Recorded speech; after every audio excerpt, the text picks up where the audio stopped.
Hello friends, आप लोग कैसे हैं। उम्मीद करते हैं आप लोग ठीक होंगे, आप लोग हेल्दी होंगे। फ्रेंड्स, आज एक छोटा सा क्वेश्चन किया गया है ट्रांसपिरेशन के बारे में कि ट्रांसपिरेशन जो होता है प्लांट्स में, तो उसको नेसेसरी एविल क्यों कहा गया है। नेसेसरी का मतलब हम लोग जानते हैं ज़रूरी होता है, और जो एविल का मतलब बुराई होता है। तो ट्रांसपिरेशन को नेसेसरी एविल क्यों कहा जाता है। सबसे पहले तो हम बात कर लेते हैं एविल के बारे में कि इसको एविल क्यों कहा गया। तो एविल इसलिए कहा गया क्योंकि प्लांट के लिए ये एक तरह से जो ट्रांसपिरेशन होता है तो उसमें प्लांट को एक यूजलेस एनर्जी अपनी वेस्ट करनी रहती है। प्लांट में जो वाटर होता है वो वाटर वेपर बन के निकलता है, उसी को ट्रांसपिरेशन कहा जाता है।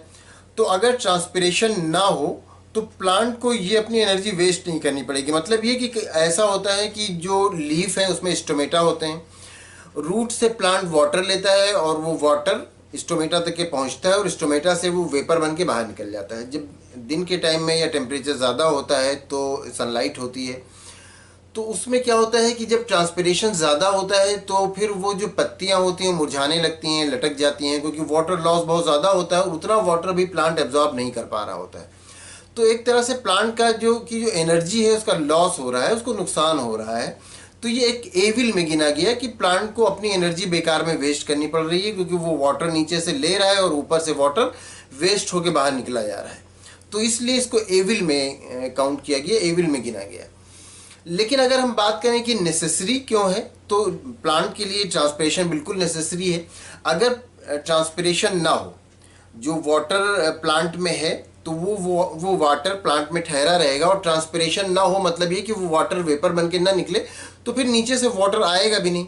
और नीचे से अगर वाटर आएगा नहीं तो वाटर के साथ साथ सिर्फ वाटर नहीं आता, मिनरल्स भी आते हैं जो कि प्लांट के लिए बहुत यूज़फुल होते हैं, उनके ग्रोथ के लिए यूज़फुल होते हैं। हम लोग फर्टिलाइजर्स वगैरह डालते हैं तो वो प्लांट क्या करता है, रूट से उसको एब्जॉर्ब करता है। तब वो ये सारा एब्जॉर्प्शन भी बंद हो जाएगा, क्योंकि प्लांट के अंदर जितना वाटर पहले से है उतना ही वाटर रहेगा, उसका वो ट्रांसपिरेशन के थ्रू बाहर निकलेगा ही नहीं। तो इस तरह से जो मिनरल्स का प्लांट में आना है वो बंद हो जाएगा। और जो प्लांट का स्टोमेटा होता है वहाँ से जब वाटर वेपर बन के निकलता है जो लीफ सरफेस पे होता है, तो क्या होता है कि उससे लीफ की जो सरफेस है वो कूल रहती है, ठंडी रहती है। टेम्परेचर हाई भी होता है तो भी उसके कंपेरिजन में उसका सरफेस ठंडा रहता है, क्योंकि वहाँ से वाटर स्टोमेटा तक आता है और वो वेपर बन के वहाँ से स्टोमेटा से निकल जाता है। तो इसलिए भी ये प्लांट के लिए ज़रूरी होता है। और इससे क्या होता है कि जब वाटर की सप्लाई नीचे से कंटिन्यू बनी रहती है तो सेल की जो टर्जिडिटी है वो बाकी रहती है, सेल टर्जिड रहता है।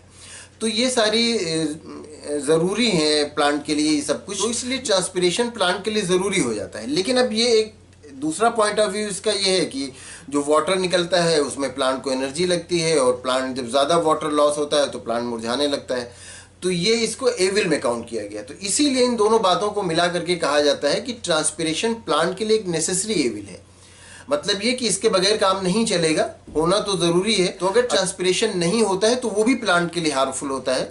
तो इसलिए ट्रांसपिरेशन होना ज़रूरी है, तो इसीलिए इसको नेसेसरी भी कहा गया।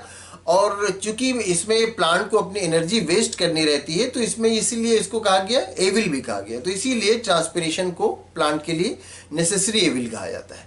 तो उम्मीद करते हैं आपको आपके क्वेश्चन का आंसर मिल गया होगा। अगर इसमें किसी तरह का कोई कंफ्यूजन है, कोई और क्वेश्चन है तो आप पूछ सकते हैं। Thank you.